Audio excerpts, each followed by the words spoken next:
anket gibi bir şey verdiler. Relativite ile ilgili Gazi Üniversitesi'nden gelmişler. Burada şöyle bir kavram var. Eylemsizlik ve çekim kütleleri. Bunlar ne demek? Inertial mass ve gravitational mass diye iki şey var. Şimdi inertial mass, well, you are following me. Inertial mass dediğimiz mesela F eşittir ma. Buradaki m inertial mass. Yani bir anlamda bir kuvvet altında ivmelenmeye, hareketindeki değişme direnci. Bir de şu var. Newton'un kütle çekim yasasını düşünecek olursan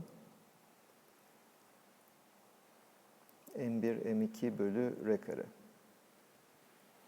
Bu da gravitational mass.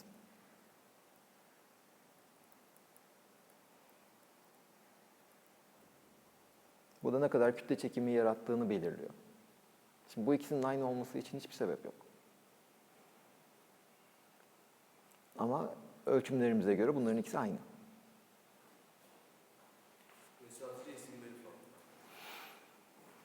Ya aslında kavramsal olarak farklı kavramlar. Ya birisi kütle çekimi yaratıyor, birisi herhangi bir kuvvete karşı direnç uyguluyor. Değişime karşı direnç uyguluyor. Şimdi dediğim teorik olarak bu ikisi tamamen birbirinden farklı şeyler olabilir. Mesela atıyorum elektrik kuvvetini yaratan ne? Elektrik yükü. Kütle kuvvetini, yani elektriksel itme ya da çekmeyi yaratan işte elektrik yükü. Kütlesel itme ya da çekmeyi yaratan bir başka kütle çekimsel yük diye bir şey olabilirdi. Ama yok. Bu inertial mass da aynı şey. Niye? Genel relativite bu ikisinin aynı olması gerektiğini söylüyor bize. O yüzden bu ikisi aynı değilse şayet o zaman genel relativiteyi çöpe atın. Ve ölçümlerimize göre bunların ikisi aynı. Şimdilik bir fark göremedik aralarında. Okay, so let's go back to electromagnetism. Any questions on electromagnetism? If you remember, on Monday we had started the tensor notation, the covariant formalism of electrodynamics. We said that instead of the electric and magnetic fields, instead of treating them separately, we said that we can just combine them in what we call a rank 2 tensor, or we can just put them in an antisymmetric matrix. And this matrix had this form.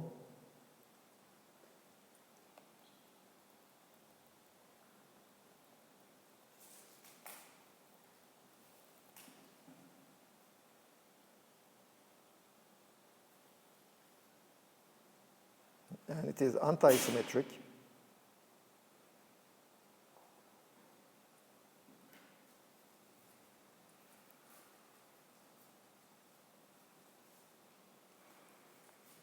And we could also have just defined another tensor, which is similar to this F mu nu, so-called the field strength tensor, but the electric and magnetic fields are changed. So instead of the electric field, we write the magnetic field.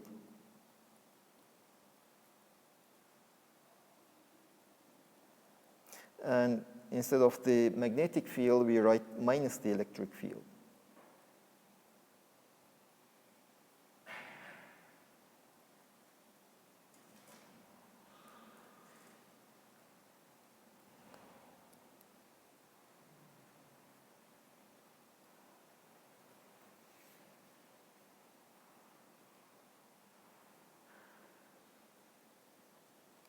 So there are no C's over here.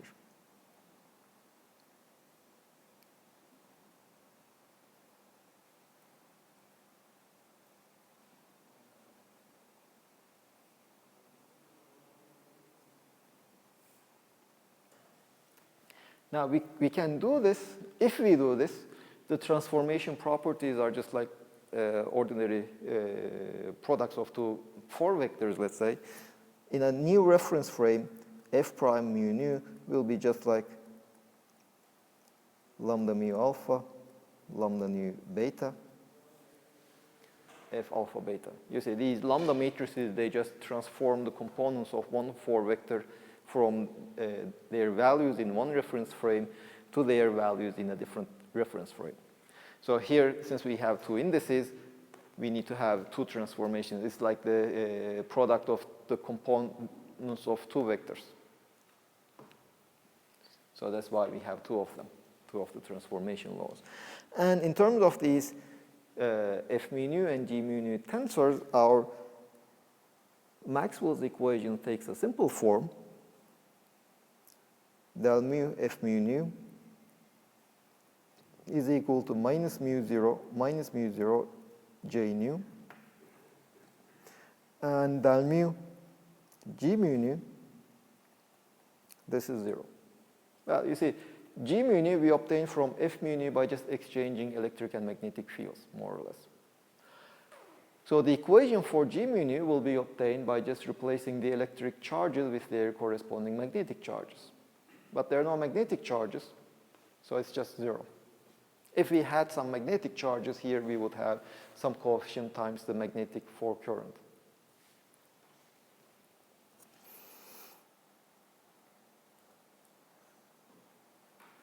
And here this J nu, we define it as rho c and just the ordinary current. So this is these two form a 4 vector, which, by the way, just allows us to write their expression in a different reference frame also. J prime nu would be just lambda nu alpha J alpha. This is how the current transforms from one reference frame to the other one. Since it's just an ordinary 4 vector with a single index, we just have a single lambda.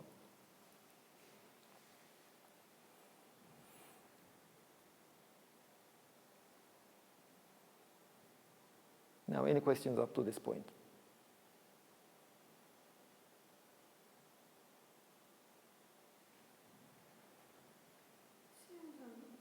Mesela durgun bir referans frame'de C yok, yani sıfırdır, ama burada bir yerden başka bir referans frame aktarırken sanki C'nin olması gerekiyormuş gibi. Well, let's see. Let's consider a reference frame where we don't have any current, but we have a single charge. If you go to a different reference frame, then that charge is moving. So there should be a current, and this says that there is a current. But if in one reference frame there is no charge and no current, then in any other reference frame there is no charge, there is no current.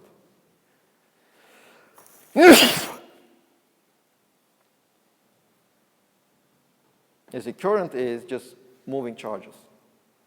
If there is a charge in one reference frame, if it is at rest, there is no current in that reference frame. But in a different reference frame, that charge is moving. Since the charge is moving, there is a current. And this contains that. Ama hani C eğer sıfırsa diğer referans frame'de direkt sıfır gibi olmuyor mu burada? O zaman ben yanlış Well, let's see. Keep in mind that J has two components, charge density and the current density.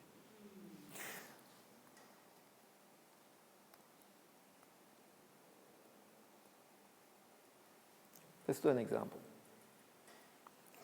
Here I have an infinite straight wire with a charge density lambda 0. Then I go to a different reference frame. This is in reference frame S0. In the reference frame S, let's say this is moving with a velocity v. Let's say this is our x direction.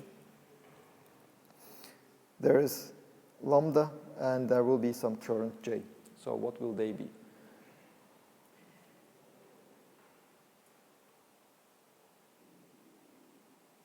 Well, let me just consider it to be have a finite width. Here I have rho 0, here I have rho and J. And here J0 is just 0. Now the 4 vector current in the initial reference frame is just rho 0 and 0. Lambda for a Lorentz transformation from that reference frame to this reference frame is gamma, beta gamma, beta, gamma, gamma, 1, 1, all zeros.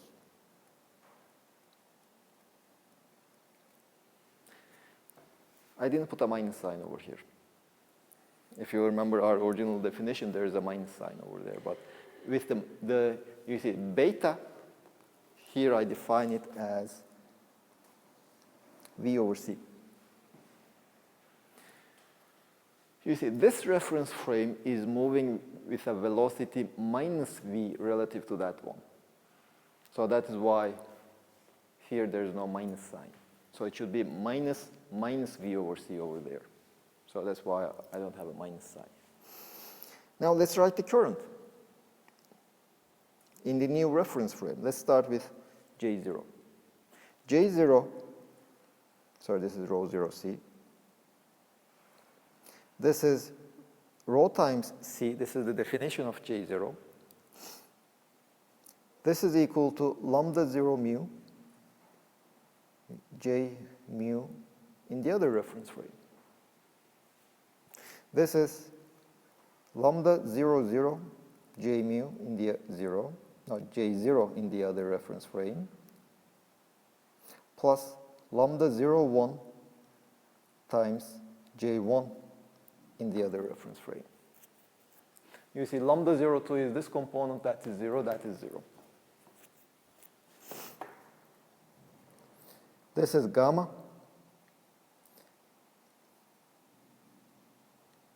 Now let's see, this is gamma. This is beta gamma. This is rho 0 C. This is 0.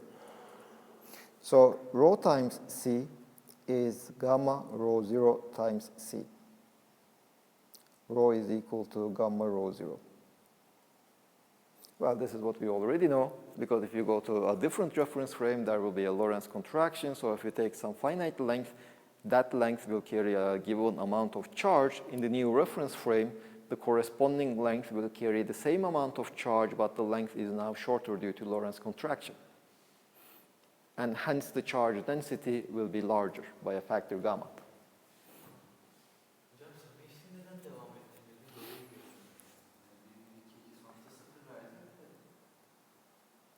I'm just lazy. This is 0, this is 0.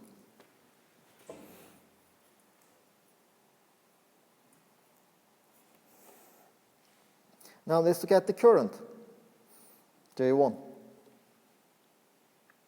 J1 will be lambda 1 mu J mu 0, which is lambda 1 0 J 0 0, lambda 1 1 J1 0, lambda 1 2 J2 0, lambda 1 3 J3 0.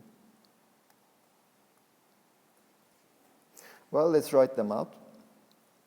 This is equal to lambda 1 0 is beta gamma, J 0 0 is rho 0 C, and lambda 1 1, well, this is 0, this is 0, this is 0. So this is it. This is our J1. So J1 is, if you note, beta is V over C, gamma rho 0 times C. C's cancel, this is V times rho, as it should. The current is nothing but the velocity times the charge density. Well, you can look for J2. Let's see what will J2 be. This is lambda 2 mu J mu. Well, I will only write the possible non-zero component of lambda. The only non-zero component with an index 2 is lambda 2 2 J2. But J2 is 0, so this is 0. Similarly, J3 is 0. So at the end of the day, the current density we have in the new reference frame is gamma rho 0, V rho 0 C, gamma, beta, rho 0 C, or gamma V rho 0 0, 0. This is the current 4 vector in our new reference frame.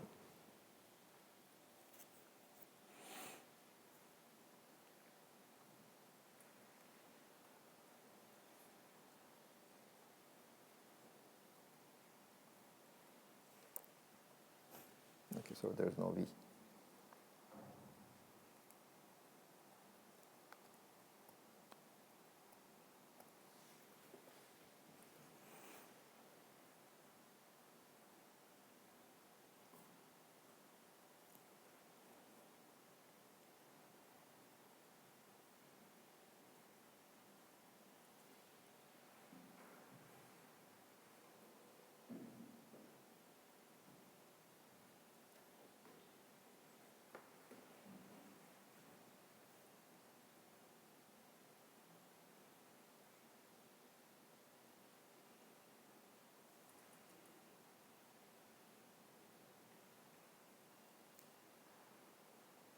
Şimdi bu hani C1, C2, C3 bulduk ya. Bunlar X, Y, Z yönündeki. Sure.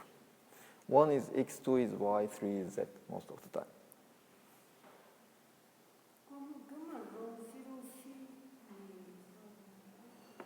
That is the current density. That is J. You see, J0 in every reference frame is charge density times the speed of light.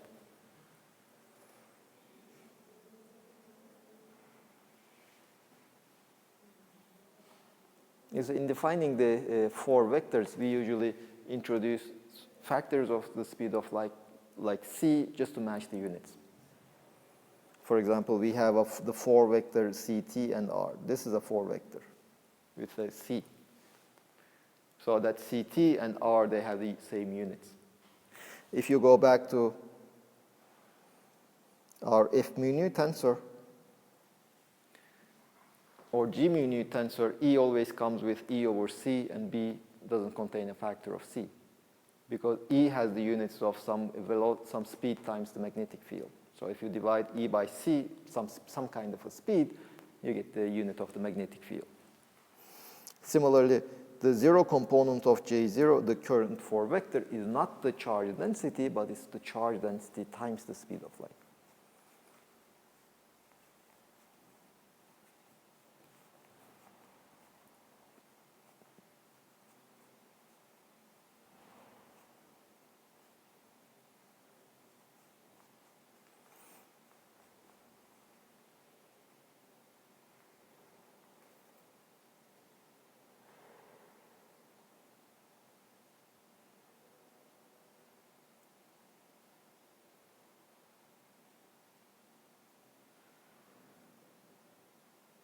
Other questions?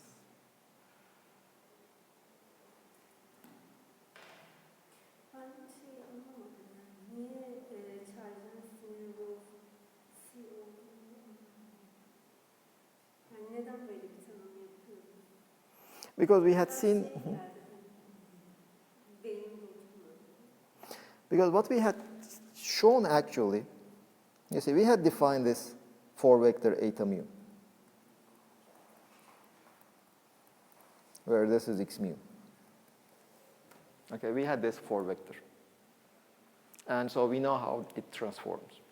And then we looked at its components. Eta 0, oh sorry, not t, tau. Eta 0 is dx0 by d tau. X0 is c times t. Tau is square root of 1 minus beta squared dt. So eta 0 is c times gamma. And then we looked at eta. Eta, the space components. Well, the space components are nothing but dr by d tau, which is dr by square root of 1 minus beta squared dt, or u divided by square root of 1 minus, gamma times u. So this eta mu 4 vector just turned out to be gamma times c and u.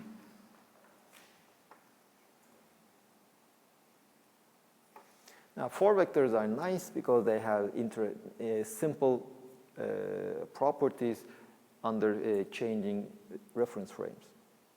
Their transformation laws are easy to write. Then we looked at the current.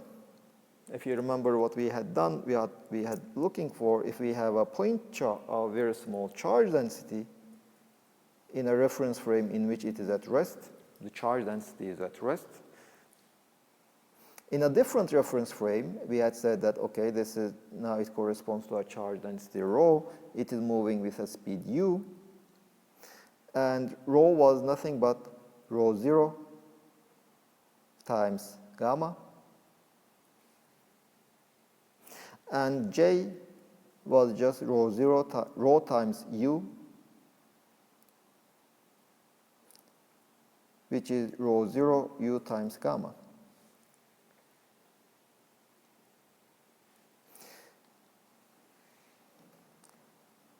But u times gamma is nothing but the space components of this for velocity.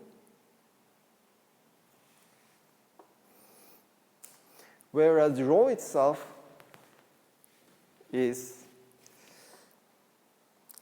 rho 0 times eta 0 over c.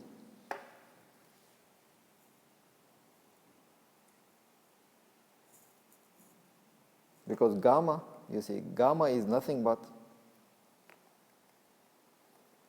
eta 0 over c. So if I multiply both sides by c,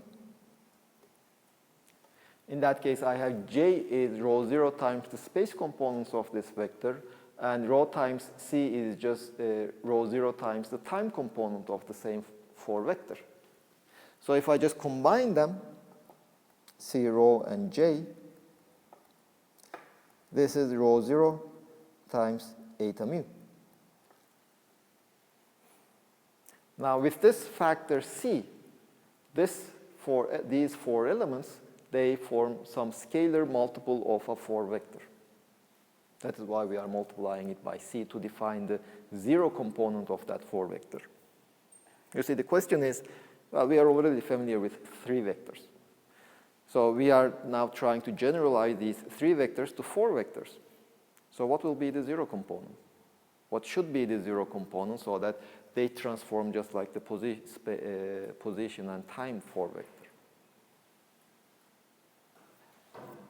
And it turns out that just this argument basically tells us that if we multiply rho by c, it just behaves like the 0 component of j, the current density 3 vector.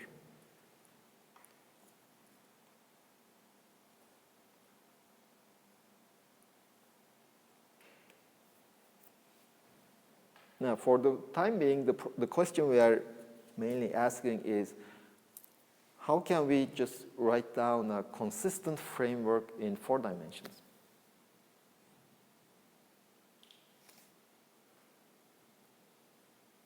So we are generalizing all 3 vectors to 4 vectors now.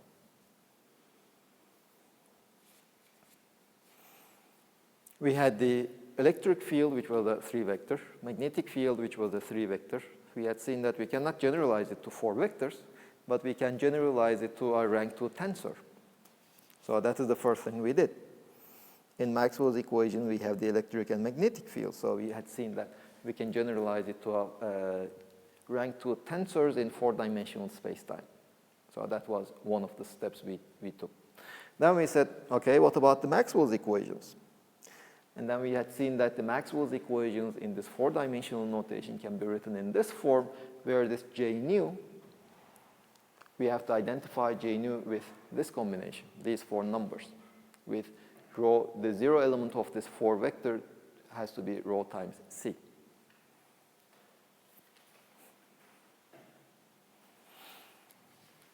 Now we also have other 3 vectors. So what other 3 vectors we have in Maxwell's equations or in our discussion of electrodynamics? What other 3 vectors did we define?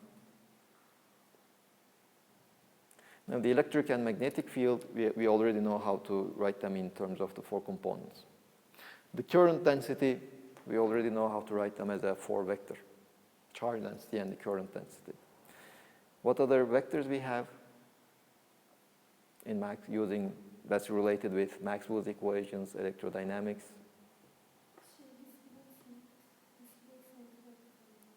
Well, that's not related with Maxwell's equations. Well, we have the vector potentials. Now that would be our next question. What about the vector potential? What is is it the space component of a vector or not? Or if it is a space component of a 4-vector, what is the 0 component of that 4-vector? Space komponent değil mi? Önce yaptığımız şeyler hep space komponent. Vector potential. Well, you see, in this argument, up to this point, we never mentioned the vector potential or the scalar potential. We know that the vector potential is a vector, just like the electric field and the magnetic field. They were vectors, right? But we had seen that for the electric and magnetic fields, we cannot generalize them to 4 vectors. But for the vector potential, can we generalize it to 4 vectors, or do we need something else?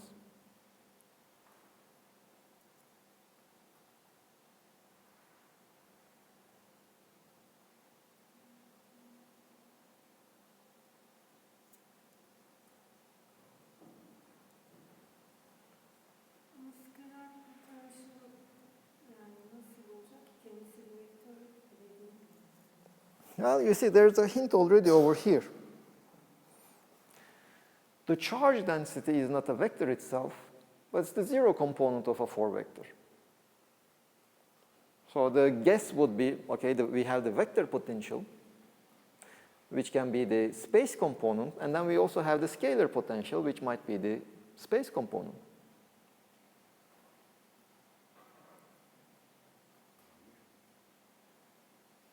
Onu nasıl ispatlayacağız şimdi?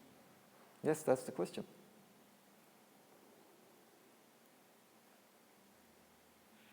Transformation matrix ne? Well, let's see.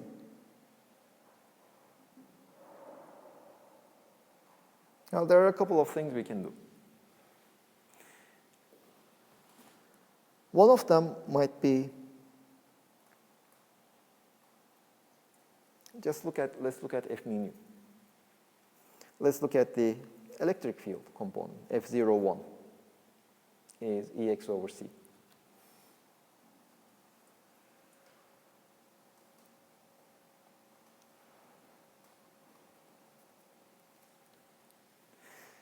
This is equal to 1 over C. Well, the electric field is nothing but minus the gradient of the scalar potential minus the derivative of A with respect to T. Of course, we are taking the X component. This is equal to 1 over C minus del phi by del X. Let me put 1, or let me put 1 above. Minus derivative of A1 with respect to del X0.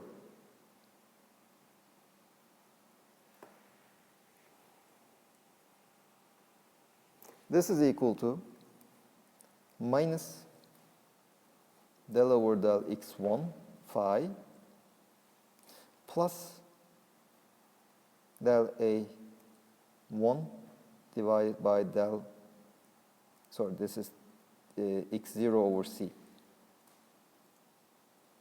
This is phi over C del X0.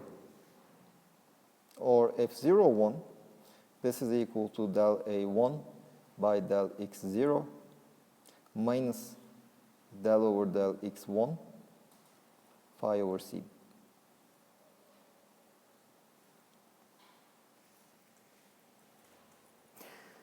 Well, if we do the y component, here we should take the y component over here, but the y component over here is, here we have to take the derivative with respect to y, which is x2, and here we have to take the second component, a2. So this will be derivative with respect to x2, and here we would have a2. if we were looking at the F02 component. So we can generalize this.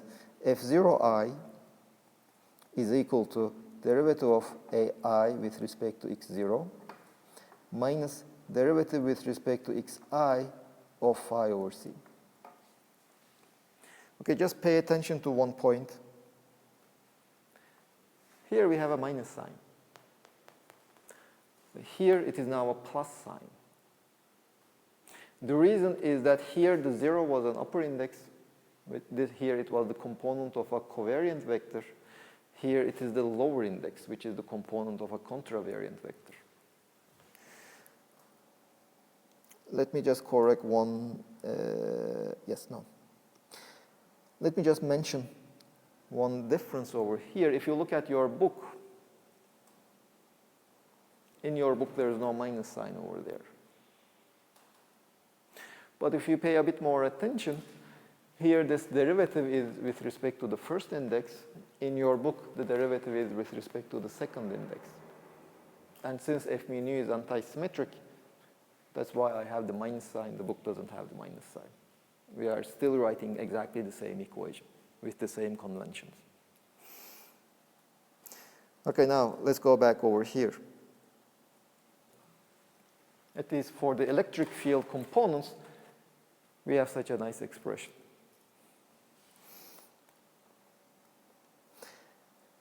Now let me look at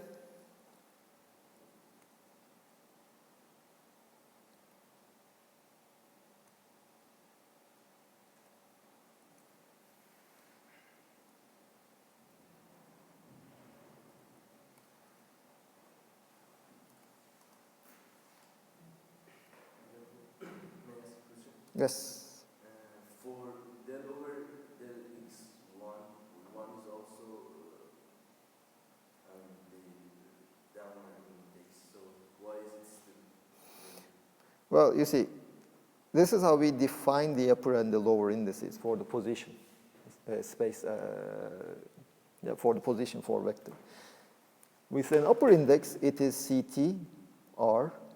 With a lower index, it is minus CT R. The space components do not change if I raise or lower the index. It's only the time component that is changing. So that x mu is minus CT squared plus R squared. This is how we define the interval. x0 plus R dot R. So the reason why we change only the time component is that in the definition of the interval, there is a minus sign, at least in the convention used in the book, there is a minus sign in front of the square of the time component. So rather than keeping track of plus or minus signs in our computation, we are rather keeping track of upper or lower indices.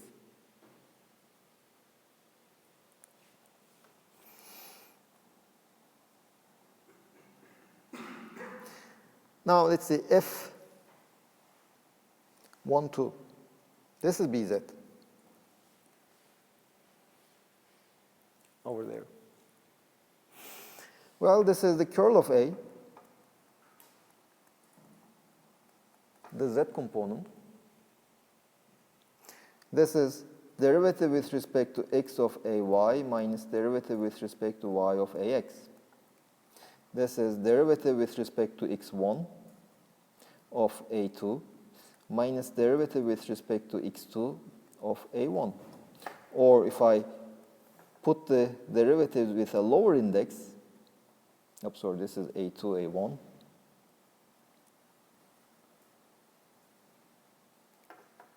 A2 minus derivative with respect to x2 of A1. Well, I lowered the indices from this line to this line, but as I said, since these are the space components, raising or lowering the indices doesn't really change anything.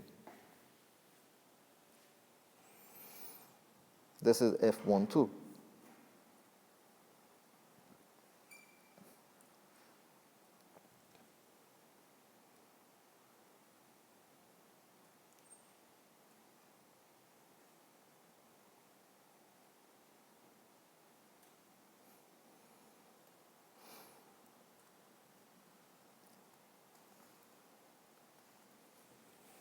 Well, you see, if you look at that above line, where we wrote what is f0i, we are first taking the derivative of ai, I is the second index of f0i, with respect to x0, which is the first index of f0i. Now, if you look at this one, f12, the first term is we are taking the derivative of a2, which is the second index, with respect to x1, which is the first index. Now, we can just generalize this for an arbitrary f mu nu. This will be the derivative with respect to x mu of a nu. At least this is correct for the first terms. Now, let's look at the second terms.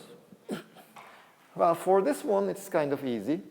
You just exchange these two indices, 1 and 2, minus derivative with respect to x nu of a mu.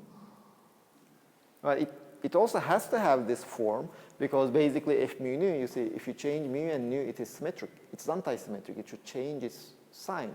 So if you look at these two terms, if you, instead of mu, if you write nu, instead of nu, if you write mu, you obtain this term. And this term just becomes this one. And due to that minus sign, if you just exchange mu and nu, f mu nu becomes minus f mu nu. But of course, this will be true only if a0 is equal to phi over c. You see, if you look at, instead of mu, if you write f0i, this will be the derivative with respect to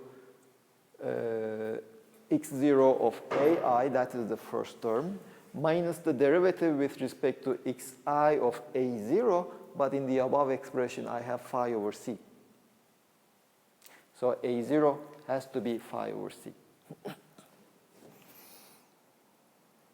So now we identified our 4 vector, phi over c and a. So you are correct, phi is not a vector, so it cannot be the space component of any 4 vector, but it turns out to be the time component of a 4 vector, if we divide it by c.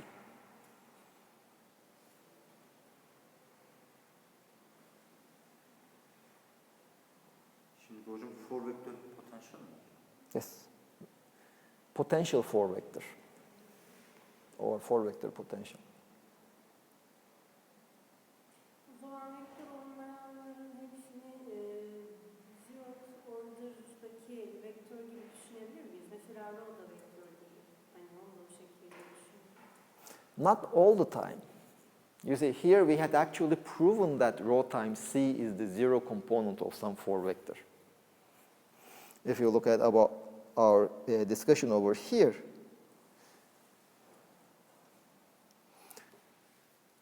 we looked at rho 0 times eta mu.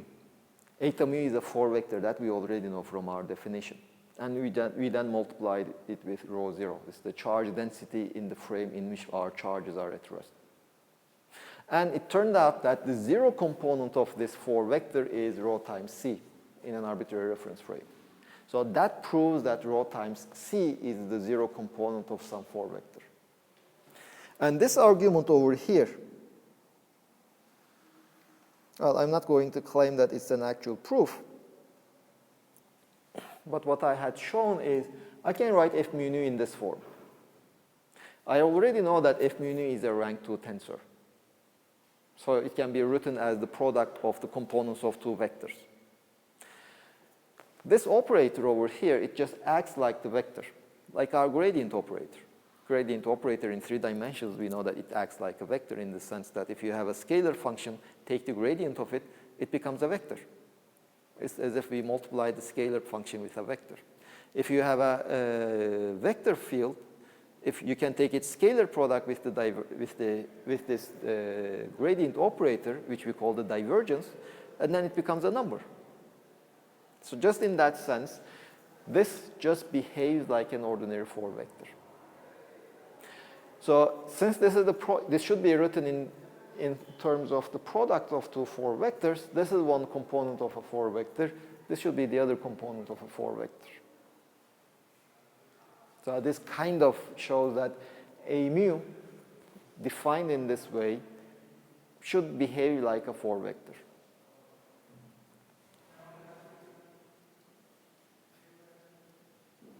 Well, we can have an alternative proof. You see, at least in the Lorentz gauge, we know that A is written in this form. J divided by R minus R prime d cubed R prime. And phi behaves like, no, it's not a vector. Phi is, sorry, this A is mu 0 over 4 pi. Phi is mu 0 over 4 pi times c squared rho over R minus R prime d cubed R prime.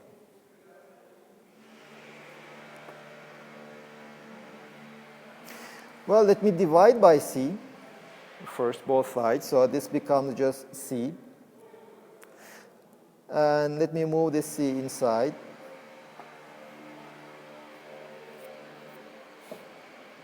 You see, rho c and j.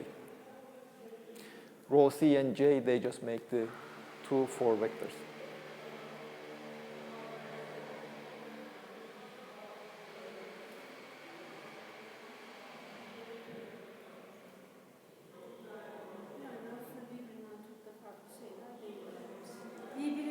Sure. That is why, since rho c is the 0 component of a 4 vector, phi over c is the 0 component of a 4 vector. But we cannot say that any number, any scalar, is the 0 component of some 4 vector. What we will be, the quantities that we are interested in, well, they are kind of interesting properties, and most of them turn out to be just the 0 component of some 4 vector. Not all of them. F mu dediğimiz şey elektrik alanın komponenti mi yoksa manyetik alan mı? What we call F mu nu is both an electric and magnetic field. O zaman bu indekslere göre bu matrixten anlarız. Yes. You see, what this tells me that the separation between the electric and magnetic field is kind of superficial. I mean, it's just like separating the x component of an electric field from the y component of the electric field. So this tells me that, in fact, both electric and magnetic fields, they are parts of or components of the same thing. And these components, they just get mixed up if you go to different reference frames. Just like the x and the y component of the electric field, they get mixed up if you consider rotations.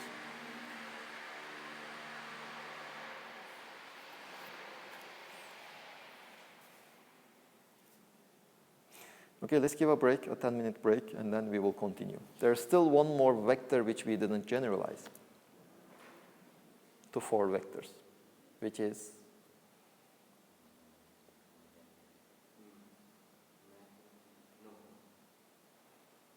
force, Lorentz force.